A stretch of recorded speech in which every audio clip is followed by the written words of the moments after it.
Bismillahirrahmanirrahim. Assalamualaikum warahmatullahi wabarakatuh. Alhamdulillahirabbil alamin wa bihi nasta'in wa ala umurid dunya waddin wassalatu wassalamu ala rasulillahi ajmain amma ba'du. Baik rekan-rekan semua, perkenalkan nama saya Syifa Akmalia Salsabila dari jurusan Bimbingan dan Konseling Islam kelas 6D. Pada kesempatan kali ini tentunya saya akan membahas mengenai materi yang tentunya tentang sejarah organisasi berdirinya Persatuan Islam atau Persis. Baik, sudah tidak asing di kepala kita membahas mengenai organisasi agama, karena yang kita tahu bahwa organisasi agama ini tidak hanya mencakup kepada satu organisasi. Di antaranya ada Nahdlatul Ulama, Muhammadiyah, kemudian Persis, dan LDII, dan sebagainya. Dan yang saya akan bahas pada kali ini mengenai sejarah berdirinya organisasi Persatuan Islam atau Persis. Baik, sebelum kita beranjak ke berdirinya Persis, terlebih dahulu saya akan menjelaskan mengenai latar belakang bagaimana organisasi Persis ini bisa terbentuk. Dimulai dari abad 20-an, ada salah satu perkumpulan kelompok yang dinamakan kelompok pentas sejarah atau kelompok pentas seni. Dan kelompok tersebut dipimpin oleh salah satu tokoh yang bernama Zheng Iya. Ia ini merupakan satu tokoh yang ingin membawa perubahan baru untuk agama Islam Persis pada saat itu. Kemudian, Persis ini dilatar belakangi berdirinya karena ada dua faktor. Yang pertama, lahir dari keprihatinan. Karena umat Islam Indonesia pada saat itu sangat memprihatinkan dan tentunya sangat terpuruk. Akibat apa? Akibat telah menyimpang dan jauh dari agama yang seharusnya.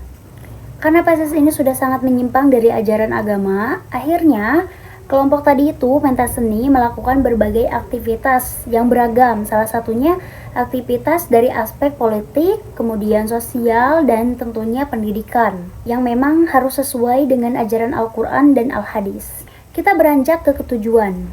Yang pertama, Persis ini didirikan untuk memberikan pemahaman baru. Artinya pemahaman yang seperti apa? Yakni pemahaman yang memang sudah sesuai dengan ajaran yang dibawakan oleh Rasulullah SAW, yang memang yang sesuai dengan Al-Quran dan Al-Hadis. Dan yang kedua, itu untuk memberikan warna baru atau pembaharuan. Karena kenapa? Karena masyarakat umat Islam Indonesia pada saat itu memang sudah tidak selaras atau sudah tidak sejalan dengan ajaran agama yang dibawa oleh Rasul. Dan salah satu faktornya itu karena memang sudah tercampur dengan budaya lokal. Maksudnya gini, yang dari awalnya masyarakat ini sangat istilahnya terhadap ajaran agama Islam, namun karena mereka sudah tercampur dengan budaya lokal, jadi mereka tidak kritis kembali terhadap ajaran agama yang sudah dibawakan oleh Rasul. Selanjutnya kita beralih kepada tokoh-tokoh. Ada 3 tokoh. Yang pertama, Ahmad Hasan.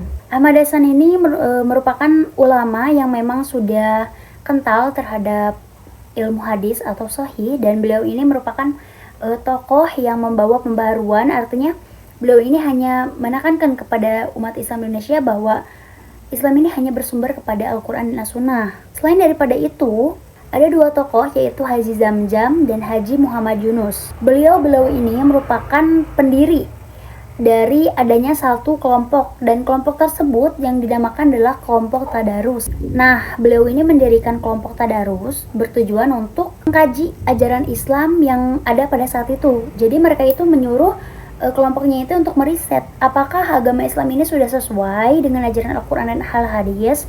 Apakah masyarakat ini memang sudah tergelincir atau memang sudah tidak sesuai gitu dengan kehidupan yang bersosial agama atau tidak, seperti itu. Dan akhirnya kelompok ini memilih mana yang memang masyarakat ini sudah sesuai dengan ajaran agama pada saat itu atau belum.